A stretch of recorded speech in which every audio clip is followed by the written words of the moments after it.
Welcome back, ladies and gentlemen, to another devlog for my Mega Man 2 port for Scratch.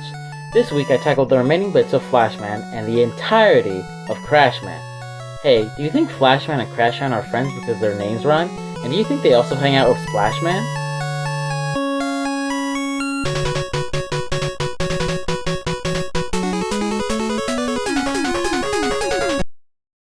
I picked up work on the port immediately after uploading the first devlog and decided to work on ladders first. The reason I was dreading to work on them was because they have a lot of intricacies to them, like being able to hold a direction and the fire button to fire in a certain direction, the special sprite for when you're about to reach the top, and they were the first semi-solid block I had implemented into the game. I figured that doing them first would be smart since I could get them out of the way. Breaking from the format for a little bit, I forgot to mention a lot of stuff in the first devlog because I wrote the script after having completed everything. This time I'm writing as I tackle stuff, so hopefully devlogs will be more detailed from now on. I think I'll just mention things as they come up. For example, I decided to group in the semi-solid detection with the moving platform code. Adding in moving platforms back before devlog 1 was a huge pain since I needed to consider how their momentum would be translated to the player, but eventually I settled on this. At the beginning of each frame, before anything else happens, all moving platforms move and then add their platform type, XY position, and XY velocity to a list. We also check how many other platforms are in the list already and use this to set an ID for the platform. Then, just like in the original game, when checking for collisions in the player, we first check for moving or dynamic platforms. If the check fails, then we check the actual level collision. In case we do collide over a dynamic platform, we set a global variable to the ID of the platform. Then, when we tick the platforms the next frame, we check if this platform's ID matches of the collided ID from the previous frame. If so, we also change the player's XY position based on the velocity of this platform. What does this have to do with ladders? Well, if the collision with dynamic platforms in the list fail, instead of hopping directly into the solid level detection, we check for a ladder tile. If this check succeeds, we then check slightly above this point. If this check also succeeds, it means we are in the middle of a ladder and should not land on it. However, if it fails, it means we are at the top of a ladder and should collide with it. The next thing I decided to tackle were some of the enemies. I once again started with something that I knew would be used throughout the whole game, lifts. These weren't too hard to implement, but what I was dreading was adding track pieces, but after applying some logic to it, it wasn't that hard. You see, I have a list in-game called tile shapes, which helps Sprite determine how to collide with certain tiles. However, calling it shapes is somewhat misleading, as it also tracks stuff like ladder tiles being marked with an L or boss doors being marked with an H. For these tracks, I approximated the turn that this tile takes in text form, using arrow keys and V's and the little power symbol that you have on your keyboard. Then, the following logic is performed within the lifts. We start with a default down direction which lasts for 20 frames, moving exactly down by one tile. Once this timer is up, we check the tile beneath us and determine where to go next. If this is a straight piece, we just reset the timer and keep moving in the same direction. Otherwise, since lifts only move in one axis at a time, we check what axis we are moving in, and only check for directions on the other axis.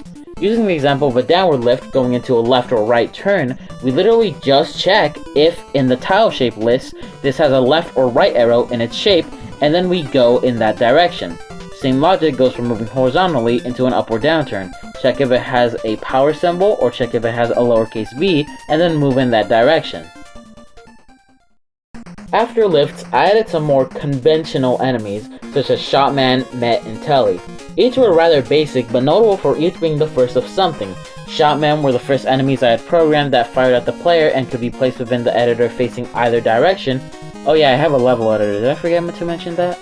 Mets were the first enemies that were semi-vulnerable during certain times, and Tellys were probably the hardest as they were the first enemies that respawned on their own, which was a whole new system I needed to create. Other enemies I added were Squirm, PP, and Sniper Armor and Flyboys. Those last two I really procrastinated on because one was the largest enemy I had to implement yet, and it spawned a separate enemy that I also needed to implement once it was defeated, and the other just had a really complicated movement pattern that I was lazy to implement. But now it's time we get to the stars of the show, the people who literally have their names right in the title, Flashman and Crashman.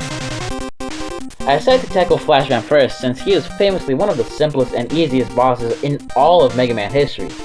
When I implemented the time stopper ability in the previous devlog, I used a global variable to keep track of the time stopper's current state.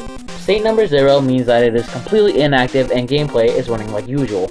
State number 1 means that Mega Man has activated it, and in this state, player physics run like normal, but all entity logic is frozen.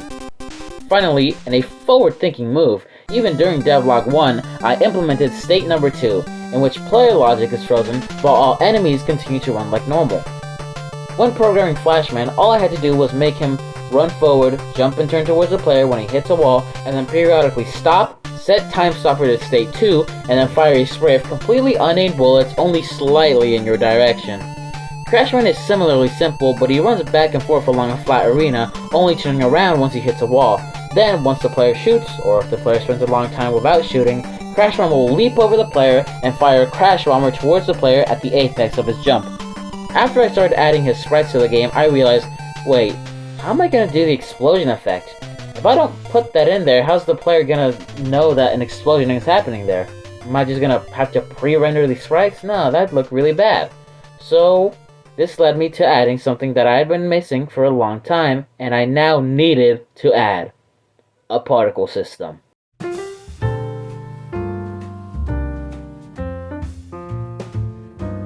A particle system, at least in the cases that I always use them within Scratch, is a system which allows any object within the game to spawn another object, or particle, anywhere in the map and at any time.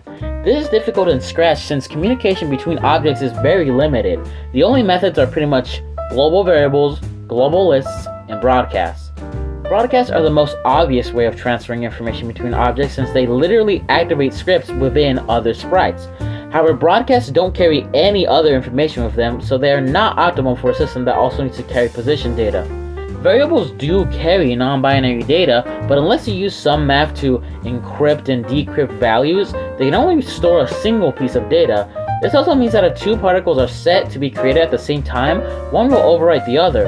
Also, both of these options have the flaw that individual variables / broadcasts would need to be used for each type of particle, which would be really bad for me, because I'm lazy and I need to copy so much code over and over. So this leaves us with pretty much only one other option: lists. When I want a particle to be spawned, I add the X position, then Y position, and finally type of particle to be spawned into a list. Then whenever I run entity logic, I also check if this list contains a particle name, noted by the PRTCL_ prefix. If so, I simply spawn an entity with this name and at this location before deleting this whole chunk of data from the list. The list I use for this is actually the level events list, which is used for marking certain events as active, such as these moles spawning constantly in Metal Man stage, or these PP spawning constantly in Crash Man and later Airman stage. In order to make sure I don't mistake an event for a call to a particle, I simply check if the item I'm looking at has the event _ prefix. If it does, I stop the script and don't spawn a particle. In order to test this particle system, I added a singular shrinking orb used in the explosion effects in the game. I designed particles in a way that they could be used for various effects in the game. I have a base costume, a frame offset, a lifetime counter, and a frame rate countdown. All of these in combination allow for a versatile system. For example, for this hurt sprite that appears whenever you get hurt, I set the base costume to hurt, the frame offset to 1, the lifetime to 4, and the frame rate to 0. Since the sprite doesn't animate, we set the frame rate to 0. We only want the sprite to be active for 4 frames, which is why the lifetime is 0. Frame offset of 1 just means use the costume that is named Hurt 1, and the base costume just determines, well, Hurt. If we then take a look at the orbs used in explosions, the base costume is instead set to Boom, the frame offset is set to 4, lifetime is set to 99, and the frame rate is set to 0.6. Even though lifetime is set to 99, this effect won't last for 99 frames because I also set the particles to be destroyed when the frame offset becomes 0. If we divide the initial offset of 4 by 0.6, we get about 7, meaning this particle will last about 7 frames before it gets removed. By setting the lifetime to 99, I'm pretty much just letting the animation play out until it finishes. Now that I have a particle system, I can get explosions working, and I also went back and added a few effects that were previously missing from the game, such as the previously mentioned hurt sprite for the player and a hurt sprite for the boss. After implementing in Crash Man though, it's only fair I also implement his ability, Crash Bomber. Crash Bomber allows the user to fire out a bomb that clings to walls and explodes 1 second after. It will also explode immediately if it makes contact with an enemy. During the explosion, Crash Bomber will repeatedly hit enemies, dealing a total of 7 damages after the explosion is over. This is the first weapon I've had to implement that isn't just a simple projectile, and it was quite challenging to implement. What I ended up doing is pretty much hijacking the normal projectile code, and making it so when the Crash Bomber would otherwise get deleted after colliding with an enemy, instead I spawned a second entity called Weapon_Explosion. By the way, internally I made all weapons just be called Weapon_, and then the ID of the weapon, meaning item 1, 2, and 3 are actually weapon 10, 11, and 12. This weapon explode entity simply counts down its health until it dies and periodically damages enemies around it and spawns 3 explosion orbs, this being the exact effect used with Crashman's bombs. I also made it so now these breakable walls which appear in Flashman's stage, which previously could be simply shot with any weapon and be broken, now will only react if the currently equipped weapon is weapon 9, aka Crash Bomber. And that's pretty much everything I got done this week. I know I joked about me dreading ladders last episode, but honestly they were not that big of a problem. What really gave me dread this week was all the unique enemies I had to implement. Luckily next week I don't have to implement any new enemies at all, since I only plan to work on Heatman's stage, boss fight, and ability. I've already imported all the tiles and finished creating the first 2 rooms. Something feels off about this second room though. It's almost as if, like, something's missing. Well, I wonder what... Wait. Oh no. Oh no, no, no, no, no, no, no, no, no, no, no. Next week I'm gonna have to add in Yoku blocks.